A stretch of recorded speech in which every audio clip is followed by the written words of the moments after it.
Dr. Basie Bong, hello and welcome on Initiative Africa. You're the CEO of 54Gene. So tell us, what is a genome and what is specific with the African genome? Okay, so imagine a software product.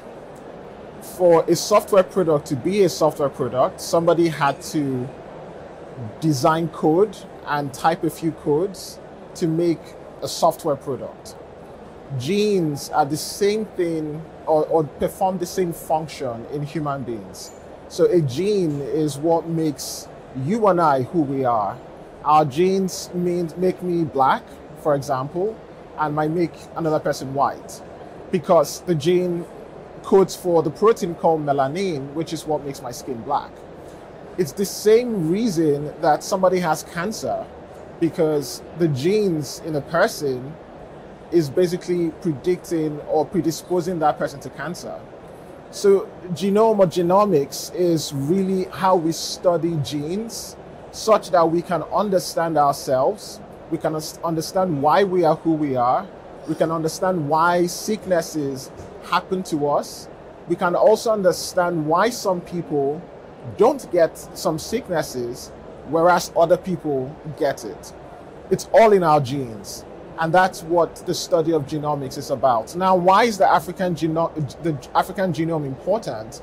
It's because it's the most historical of genes. Modern humans originated in the African continent over 200,000 years ago. Now, in genetics, we say that as people started migrating out of Africa to other continents like Australia, to Asia, to Europe, that we had what is called a bottleneck effect. A bottleneck effect is where people who are migrating take just a subset of the genetic diversity in the place and go start a new colony elsewhere. Africa, being the source, still has all of that human genetic diversity. And if we can understand genetics in an African context, then we can understand genetics in a human context, because then we can understand not just about me, who I live in Africa, but also about the Caucasian or the Asian, because we're all connected as a result of our genes. What are the consequences of the fact that less than 3% of genomic data represented in research is from African populations? So there's two major, I'll classify the consequences into two buckets. One is what it means for Africans, and the other is what it means for the world. So when we do genomics research, some of the things we're trying to understand is what types of diseases occur in certain populations. What is the genetic cause of a disease? If I don't know the genetic cause of a disease, sometimes it makes it difficult for me to treat that disease. Case in point, cancers. I need to understand the what we call the molecular signature of that disease. Now, what that means as well is that, one, we may not really know why somebody in Nigeria, has breast cancer. Because you might look at breast cancer and you think it's the same breast cancer as with somebody in Mauritius. But it might actually be a different genetic driver. And by understanding that, you can then have better drugs that treat that particular root cause. It's also the same reason why some people take some drugs and those drugs don't work well. They're not safe for some people. For example, there is an HIV drug that is not safe for 25% of Africans who take it, or people of African origin. Now, by doing more and more of these studies in Africa, genetic studies, we get to understand the molecular signature of disease in Africa. But that also translates to the global population. There are some drugs that have been developed by looking at the genetics of Africans. Those drugs are being used to treat people all over the world. And so, again, by doing such studies, we get to understand ourselves more. It increases the chance of insights and discoveries that lead to better healthcare for everyone, Africans and non-Africans. 54Gene has launched the African Center for Translational Genomics, which is a non-profit organization. Is it an effort to better coordinate genomic research on the continent? Yes, it's both part of an effort to coordinate genomic studies on the continent, but it's primarily about helping build capacity on genomics on the African continent.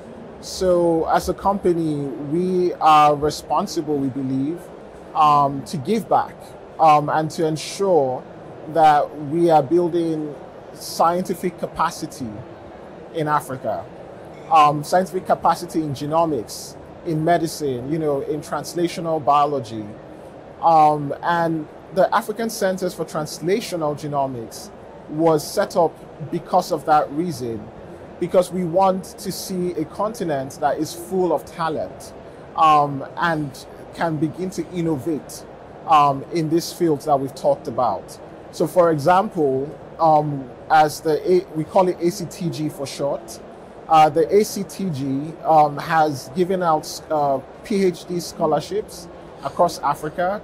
I think I can't mention the numbers, but we've given PhD scholarships to PhD candidates from multiple countries now in Africa. We've given out fellowships as well. In some cases, we work with the National Academies of Science in some countries and other government or other agencies to build capacity within the respective countries. So that's what the ACTG, or African Centers for Translational Genomics, is for.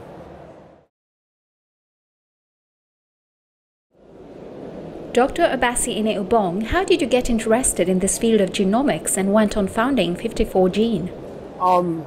I like to think that my interest in genomics or genetics was serendipitous. It was a fortunate accident, in the sense that, like most people, I wanted to become a medical doctor.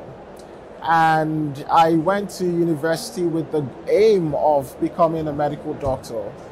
But I had my first class in genetics was just beautiful. I saw genetics as that tool that could be used. Well, let me put it this way. I saw that by understanding genetics, we could understand diseases, and that we could find cures to diseases that there were no cures for. I decided I was just going to go down the path of genetics.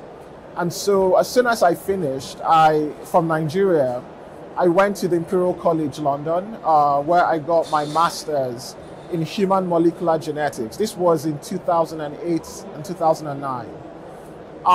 After I got my master's in genetics, I wanted a broader experience. So I wanted to do something that was cell biology based. And so I got a PhD in cancer biology, which was more cell and human based. And I got that at the University of London. But as I was furthering my studies, I wanted to work in business. I wanted to create a platform for other people to do the kind of work I liked.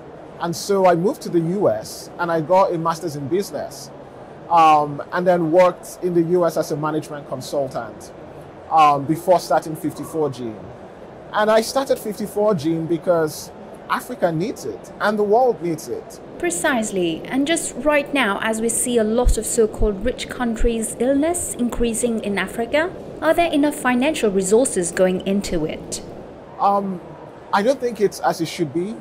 I mean, right now, to your point, we call them non-communicable diseases, the diseases that you see in quote-unquote rich countries. These are things like cardiovascular, heart failure, cancers, kidney disease, diabetes, obesity. We're seeing a lot of it in Africa, but I don't believe that the healthcare system has adapted to that new reality. Most of the funding that is going into healthcare is still focused on infectious diseases. And I think that's good, but more people are dying now from non-communicable diseases. And we need to begin to have interventions in those areas as well. How would you approach this issue?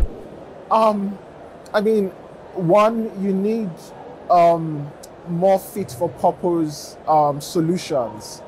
So when you look at the healthcare ecosystem and you break it down into the hospitals, the doctors, the labs that support them, the pharmacies that support them, and of course the regulation from the government side and funding, all of those areas need help.